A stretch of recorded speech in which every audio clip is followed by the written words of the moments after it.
الرحمن الرحيم وأما بنعمة ربك فحدث صدق الله العظيم وصدق بلغنا رسوله الأمين المتين المبين الكريم ونحن على ذلك من الشاهدين والشاكرين والحمد لله رب العالمين ज़िक्र रसूल पाक हो ज़िक्र खुदा के बाद ज़िक्र खुदा के बाद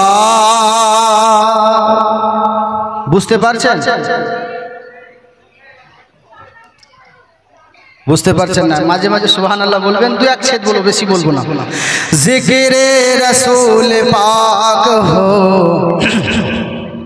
ज़िक्र खुदा के बाद ज़िक्र खुदा के बाद ज़िक्र रसूल पाक हो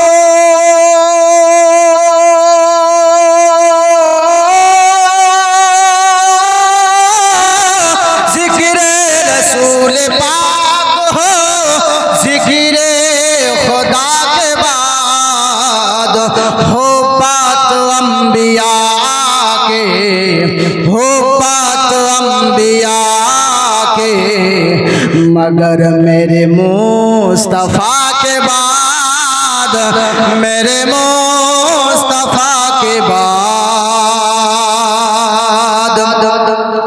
के असल बोले यही पृथ्वी होलो जाना के गैलो ऐसे शम मेरी गन सुनो का फैला वो हाशिमी मक्की मदनी नूर मदीना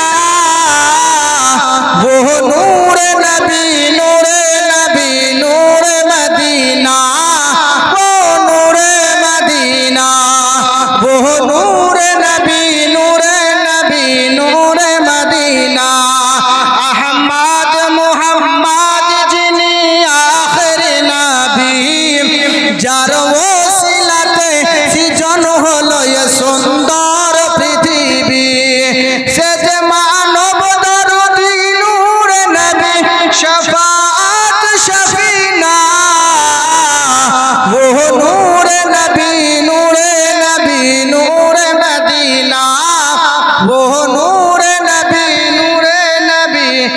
नूर मदीना अल्लाहुम्मा सल्ले अला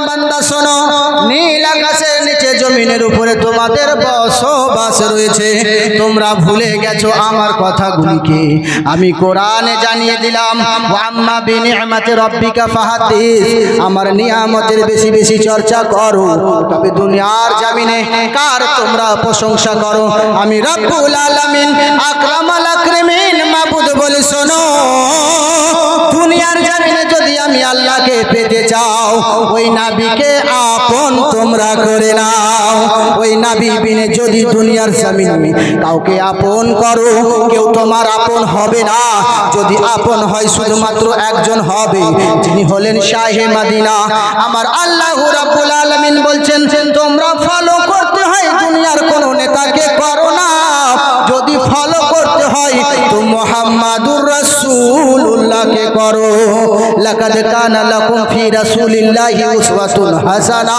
তোমাদের জন্য নবীর জিন্দেগিটাকে উত্তম নমুনা করে পাঠিয়েছি তবে বলে দেখো শুধু আমরাই কি নবীকে মানব দুনিয়ার কি সবথেকে শ্রেষ্ঠ ধর্ম যে ধর্মতে আমরা এসেছি এটা সকলেই মানে আপনার কিনা কিশোর সেন সর্বপ্রথম কালকে অবতার মুহাম্মদ একটা বই লিখে আপনার কিনা সুশান্ত ভট্টাচার্য নবী আলমে গায়েব সম্বন্ধে একটা বই লিখে ওই সুশান্ত ভট্টাচার্য নবীর জন্য বলছে শোনো সমস্ত ধর্মগ্রন্থ ঘেটে দেখলাম আমি রামায়ণ বলো মহাভারত বলো দেখে নিলাম আমি ত্রিপিটক বলো জিন্দা বিস্তা বলো দেখে নিলাম আমি কালকি পুরাণ ভাগবত পুরাণ বলো দেখে নিলাম যদি সবচেয়ে উত্তম ধর্ম কিছু রয়েছে তো একটাই ধর্ম রয়েছে সেটা হলো আখরি নবীর যেটা রয়েছে সেটা হলো কালকি অবতার শুধুমাত্র মুহাম্মাদুর রাসূলুল্লাহ কেমন নবী গো, যে নবীর কোনো তুলনা হবে না।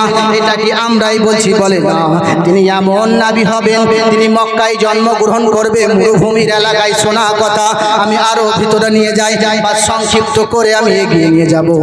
এই কথা বলতে আছেন শোনো, বাসুদেবাঙ্গারা গীতি পূর্ণ গন্ধাল স্পর্শম, তিনি এমন নবী হবেন যে নবীর শরীর থেকে সুগন্ধময় খুশবু জড়াবে। তিনি যখন জন্মগ্রহণ করবে সবচেয়ে সুগন্ধময় খুশবু তার বডি থেকে ছড়িয়ে যাবে। তিনি কেমন নবী হবেন? বলছে শুনে রেখে দাও, তিনি হবেন বাসুদেবাঙ্গারা গীতি পূর্ণ গন্ধাল স্পর্শম দ্বাদশং শুক্লপক্ষ মাধবে মাসি মাধবম জাতদত্ত সুত পুত্রং পিতরং মানসর ফলে বিষ্ণু যশা। আল্লাহর তরফ থেকে আসা সেই মহান স্রষ্টা হওয়ার তরফ থেকে আসা সেই একজন মহামানব হবে, তার নাম হবে অহমদয়হা। তাকে আসমানে আহম্মদ বলবে, জমিনে মনুষ্য হিরে অর্থাৎ মোহাম্মদ বলে চিনবে। এবং তার মায়ের নাম হবে মাসুমাতি, তার সুমতি অর্থাৎ আমেনা মায়ের নাম হবে। বাবার নাম হবে আব্দুল্লাহ অর্থাৎ বিষ্ণু যশা, আল্লাহর দাস।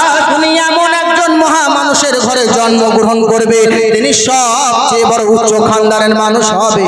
তিনি কেমন মানুষ হবে? বলছে শোনো, সে ওই জায়গাটার সব থেকে বড় পুরোহিত হবে। আব্দুল মুত্তালিবের ঘরে জন্মগ্রহণ করলেন, আব্দুল্লাহর জিন্ন কুটিরে জন্মগ্রহণ করলেন। তিনি স্বয়ং আল্লাহকে দিদার করে নেবে। সুবহানাল্লাহ, সুবহানাল্লাহ, সুবহানাল্লাহ, করে আল্লাহকে দিদার করবে। শোনো, আসমা সুকমা রুহা দেবতাতম জগৎপতি, তিনি এমন একজন মহামানব হবে।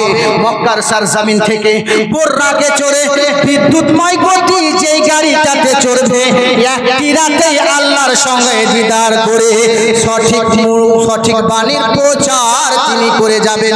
তিনি এমন একজন মহামানব হবে যেই সময় দুনিয়ার জমিনে আপনার কিনা মহামারী দেখা দেবে, গুনাহগারে মানুষ পরিপূর্ণ হয়ে যাবে, চারিদিকে রং তামাশায় মগ্ন হয়ে যাবে। মেয়েরা বাপের কাছে ভালো থাকবে না, বোন ভাইয়ের কাছে ঠিক থাকবে না, গরিবদের উপরে অত্যাচার হবে। ওই সময় জন্মগ্রহণ করবে আপনার কিনা কেমন করে জন্মগ্রহণ করবে? বাহুর মাটিতে বাস্তুতে নমস্তে সেই গীতাঞ্জলি পড়বে দায়ো, সারা জগৎ আলো হয়ে যাবে। আর আলোর রণে সৃষ্টি করে আল্লাহ পাক তাকে পৃথিবীতে আবির্ভাব করে দেবে। তিনি এমন একজন মহামানব হবে যার কোনো তুলনা হবে না। বলে কেমন হবে? পশু যার কথা শুনবে, গাছে যার কথা মানবে, মাছে যাকে সালাম করবে, সর্প এসে হাওয়া করবে, হরিণী পায়ে চুমা খাবে, বাঘে ছাগলে এক জায়গায় পানি খাবে। তিনি এমন মানুষ হবে যার কোনো তুলনা হবে না। তাই তাই কতজন বলি আমরা, বাকিরি বলে হাম বিশের হ্যাঁ, यानी आज से दिलेर हैं कि बकरी बोले हम भी शेर हैं, यानी आज से दिलेर हैं। क्यों?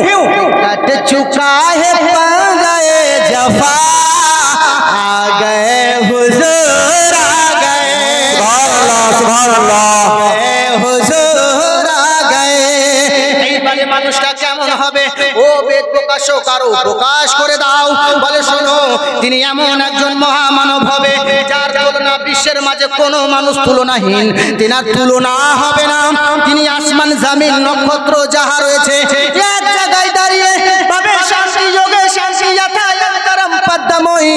তিনি ভবিষ্যতের কথা সব কিছু এলান করে দেবে। তিনি একজন এমন হবে সারা পৃথিবীর কথাকে এক জায়গায় দাঁড়িয়ে সারা পৃথিবীর বাণীকে ছড়িয়ে দেবেন। তিনি এমন একজন মহামানব হবেন যার কোনো তুলনা হবে না। বলতে আছে বেদ প্রকাশক, শোনো, তেনার কাছে সবচেয়ে বড় ক্ষমতাবান যেটা হবে, আল্লাহ পাক তাকে অলৌকিক করে পাঠিয়ে দেবে। অলৌকিক করে পাঠিয়ে দেবে। সুবহানাল্লাহ, সুবহানাল্লাহ। বেশক সময় কম, এর আগে যাব না। আল্লাহ পাক বুঝার তৌফিক দান করেন, আমল করার তৌফিক দান করেন। কেন? সময় কম, কাজ বেশি। এক তো অনেকে বলছে মলসা আসার কথা নয়, আবার এলেন। তো আমার আসার সত্যি কথা নয়, আজকে যাবার কথা ছিল অন্য জায়গায়, কিন্তু জ্বালাই করে আসতে হলো এখানকার মানুষের। ওই মানুষটাকেও জ্বালাই করে আসতে হলো ভিজে ভিজে। আমাদের আসার কথাই ছিল না। তো আল্লাহ পাক কোনখানে কার রুজি লিখেছে সে আল্লাহ পাকই ভালো জানে। এখানকার মানুষের ভালোবাসার কারণে হয়তো আমরা উপস্থিত হয়েছি, তবে বলার চেয়ে বেশি শোনার এবং আমল করার চেষ্টা করবো ইনশাআল্লাহ।